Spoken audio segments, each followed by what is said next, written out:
Magandang araw sa inyong lahat at welcome sa aking channel. Kabilang sina Coco Martin at Julia Montes sa mga dumalo sa ginanap na ABS-CBN Ball. Magkasabay at magkahawak ang kamay na rumampa sa red carpet.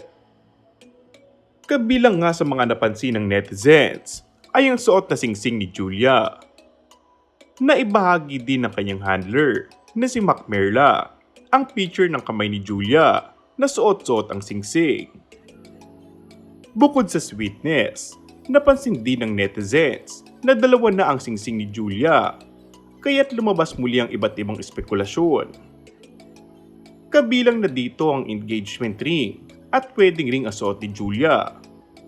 Dahil nga hindi gaano nagbabahagi ang dalawa tungkol sa kanila, ay napapaisip ang kanilang mga supporters kung ikakasal na ba sila. Gwapong-gwapo si Coco sa suot niyang black tuxedo, habang maladyosa naman si Julia sa kanyang black gown dahil lutang na lutang ang kanyang kagandahan. Matatandaang noong Mayo 2023 ay inamin ng dalawa ang kanilang relasyon.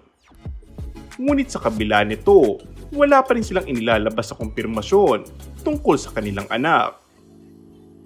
Komento ng netizens, mukhang wedding ring nga. Feeling ko, hindi lang engagement, pati yung singsing sa kasal, suot na niya. And that's all for our today's video. Kung bago ka lang sa aking channel ay mag-subscribe at pindutin na rin ang notification bell. Maraming salamat!